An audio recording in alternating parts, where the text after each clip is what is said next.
Good morning dear friends, मैं प्रेम कुमार आप सभी लोगों का बहुत बहुत स्वागत करता हूं अपने प्यारे से यूट्यूब चैनल द एससीसी में। आइए आज मैं आप लोगों के लिए लेके आया हूं क्लास 10th का चैप्टर नंबर 8 जिसका नाम है त्रिकोणमिति और जिसको हम हिंदी में त्रिकोणमिति बोलते हैं और इंग्लिश में इसको ट्रिग्नोमेट्री के नाम से जानते हैं। तो आइए हम इसको स्टार्ट करते हैं। तो अगर हम इसको स्टार्ट करें और इसको हम देखें ध्यान से तो ये जो त्रिकोणमिति है वो तीन शब्दों के मेल से बना है। पहला इसमें का शब्द आ रहा है त्रि, दूसरा आ रहा है कोण और तीसरा शब्द जो आ रहा है वो मिति आ रहा है। अगर हम इसी तरह से इंग्लिश में देखें ट्रिग्नोमेट्री तो ये भी जो टोटल शब्द है ये तीन शब्दों से मिलकर बना हुआ है। पहला इसमें भी आ रहा है त्रि, दूसरा आ रहा है गोनो और तीसरा आ रहा है मैट्री। तो अगर हम यहाँ पे ध्यान से देखें इनको अगर मिक्स करें तो त्रिकोणमिति मिल जाएगा, इसको अगर जोड़ दें तो ट्रिग्नोमेट्री मिल जाएगा। अब इसका हम अर्थ क्या समझेंगे समझते हैं। यहाँ पे लिखा हुआ है त्रि, तो त्रि का मतलब हम क्या लेंगे अपने दिमाग में? त्रि का मतलब हम लेंगे तीन, ठीक है। कोण का हम मतलब क्या लेंगे? तो कोण का हम मतलब लेंगे कि जब दो रेखाएं किसी एक बिंदु पे कटती हैं तो उन दोनों रेखाओं के बीच का जो ये झुकाव होता है उसी को हम कोण बोलते हैं, ठीक है, जो कि आप लोग पांचवें छठे में भी पढ़े होंगे। अब आगे आते हैं मिति। अब मिति का मतलब क्या होता है? मापन होता है। मिति का मतलब क्या होता है? मापन होता है। मापन से हम क्या समझते हैं? जैसे कपड़ा वगैरह में रहते हैं तो 2 मीटर, जो उसमें का 2 मीटर होता है वो 2 मीटर जो है वो हमारा मापन कहलाता है, ठीक है। अब वैसे ही अगर हम इंग्लिश में आए तो इंग्लिश के भी वर्ड को अगर हम देखें तो इसमें भी लिखा हुआ है ट्राइगोनोमेट्री, यानी कि ये भी तीन वर्ड से मिलकर बना हुआ है ट्रिग्नोमेट्री। अब ये जो तीन वर्ड है ये तीनों ग्रीक वर्ड से आते हैं। ये कहां से आते हैं? ग्रीक वर्ड से आते हैं, कम फ्रॉम ग्रीक वर्ड।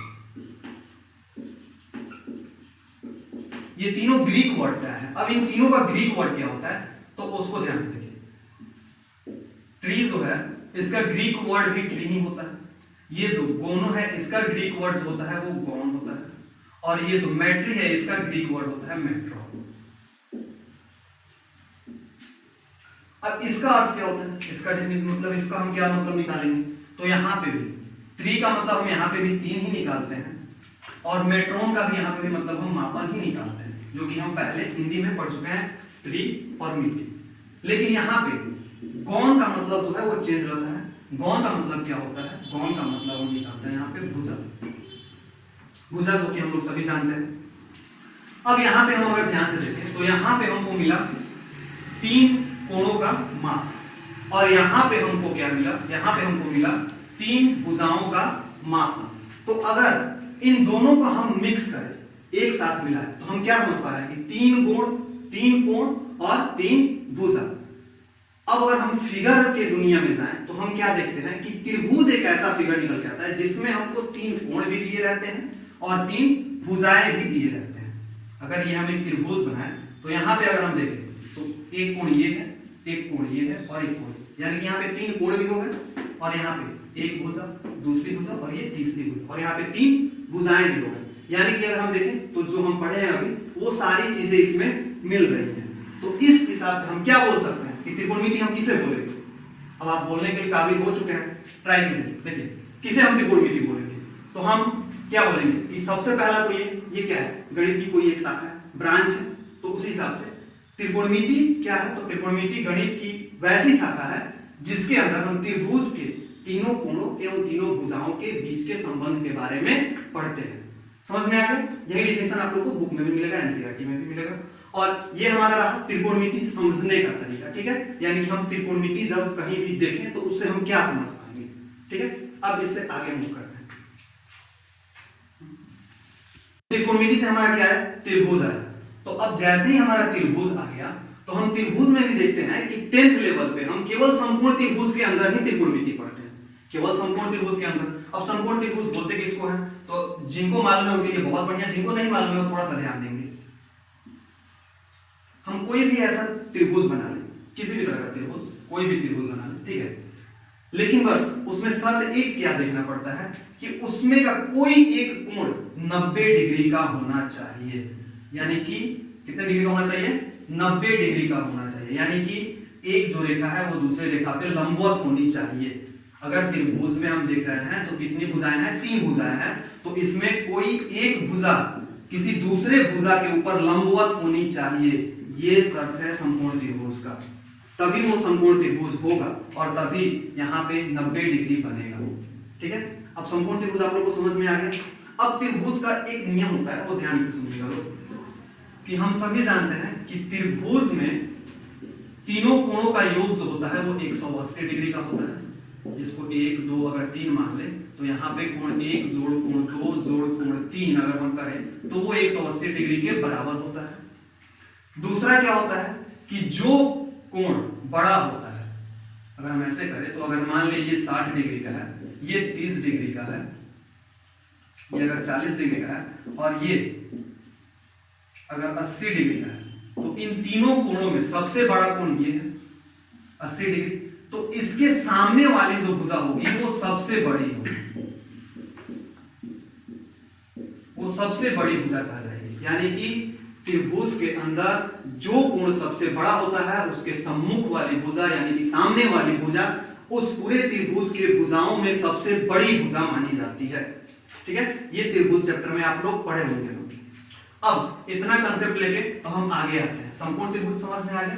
अब हम आगे आते हैं कि हम लोग पढ़ते हैं त्रिकोणमिति के 8.1 चैप्टर में कि जो त्रिकोणमिति है उसमें हम समकोण त्रिभुज में कब हम किसको आधार बोलेंगे और किसको लंब बोलेंगे। तो उसके लिए हमको एक समकोण त्रिभुज बनाना होगा, तो हम एक समकोण त्रिभुज बना लेते हैं। ये यहाँ पे समकोण है। ठीक है, अब हम इस त्रिभुज का कोई अगर नाम दे दें, अगर ए बी सी नाम दे दें, ठीक है, तो इसमें हम क्या देखते हैं कि जो हमारा कर्ण है वो तो हमेशा फिक्स रहता है। ये क्या रहता है, हमेशा फिक्स रहता है, कर्ण हमारा कभी नहीं बदलता है। और कर्ण हम बोलते किसको है, तो जहां समकोण बनता है या फिर जो कोण समकोण होता है, जहां पे 90 डिग्री का एंगल बनता है उसके सम्मुख भुजा यानी कि सामने वाली भुजा क्या कहलाती है, कर्ण कहलाती है।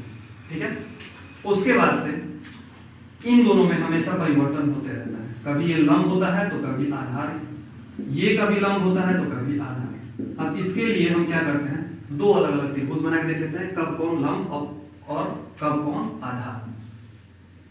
तो पहला कंडीशन देखते हैं, यहाँ पे ये समकोण बना, ठीक है, ये त्रिभुज हमारा ए बी सी है। अब अगर हम यहां से बात करें कोण सी के लिए, कोण अगर सी को लेके बात करें, ठीक है, तो कौन आधार होगा, तो ध्यान से देखिएगा। ये तो हम जानते हैं कि ये जो हमारा कर्ण है वो फिक्स है, ठीक है, ये जो कर्ण हमारा फिक्स है। अब अगर ये हमारा फिक्स है, अगर हम इसको हटा दें, इस रेखा को हटा दें, नहीं दे, तो क्या कभी कोण सी बन पाएगा। यहां पे हम देख रहे हैं कोण ए तो बन जाएगा, लेकिन कोण सी कभी बन पाएगा, नहीं बन पाएगा। तो कोण सी के बनने के लिए हमारा, जैसे हम जब घर बनाते हैं तो हमारे घर को बनने के लिए सबसे पहले क्या देते हैं, नींव देते हैं, दीवार को खड़ा करते हैं। तो हमारा जो घर है, छत है, उसका नींव हमारा क्या होता है, दीवार होता है। तो उसी हिसाब से ये जो कोण सी है इसको बनने के लिए क्या होना चाहिए, जो बीसी रेखा अभी जो हम मिटाए हैं उसको होना अनिवार्य है। तो यानी कि ये क्या है, ये आधार का काम कर रहा है, नींव का काम कर रहा है। तो यहां से इसको हम क्या बोलेंगे, आधार बोलेंगे। क्या बोलेंगे, आधार बोलेंगे, यानी कि यही आधार है, इसी पे कोण सी जिंदा है। अगर इसको हम हटा दे तो कोण सी रहेगा नहीं। तो इस वजह से ये क्या कहलाएगा, आधार कहलाएगा। किस कोण के लिए, केवल कोण सी के लिए। ठीक है, समझ में आया।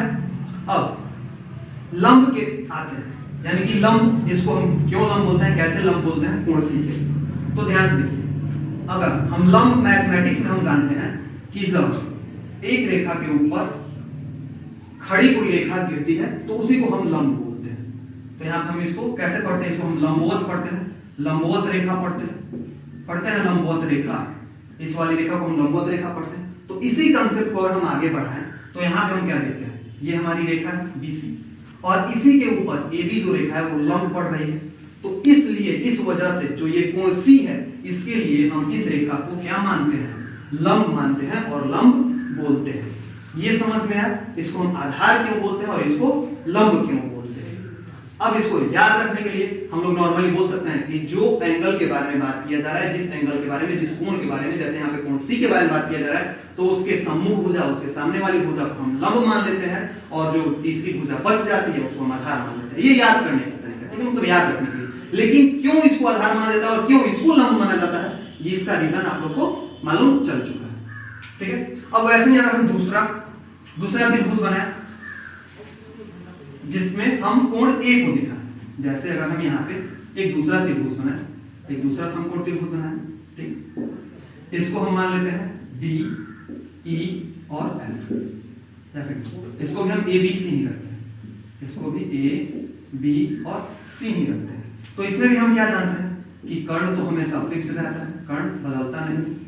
ठीक है, अब यहां पे हम देखे हुए थे क्या, कोण सी के लिए देखे थे, लेकिन अब यहां पे हम किसके लिए देखेंगे, कोण ए के लिए देखेंगे। ठीक है, तो अब इसमें भी हम जो यहां पे पढ़े हैं उसी को यहां पे खुद से अप्लाई करके देखिए।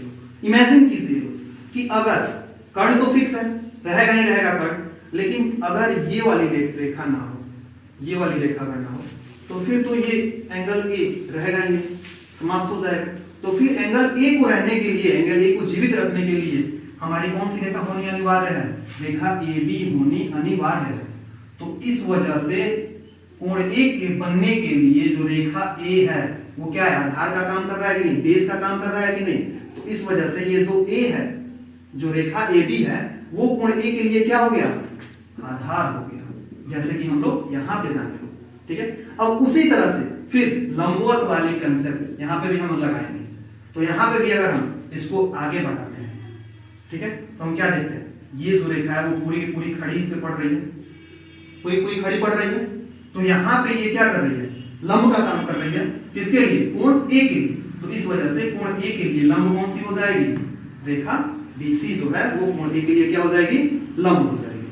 समझ में आ गया, इसका रीजन समझ में आ गया कि क्यों सामने वाली भुजा को हम लंब बोलते हैं और उसके साथ वाली भुजा को हम आधार बोलते हैं, क्यों, ये समझ में आ गया। अब इसको याद रखना हो, जैसे कि अगर याद रखना हो कि हाँ भाई जल्दी जल्दी में हम बोल दे या कोई पूछे तो हम बता दें, तो आसान शब्द में आसानी से याद रखने के लिए हम इसको ऐसे याद रख सकते हैं कि जिस कोण के बारे में बात किया जा रहा है उसके सामने वाली भुजा को हम लंब बोलते हैं, तथा जिस जो दूसरी भुजा बच गई है उसको हम आधार बोलते हैं।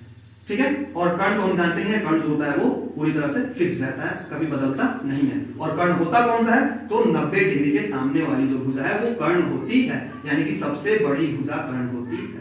ठीक है।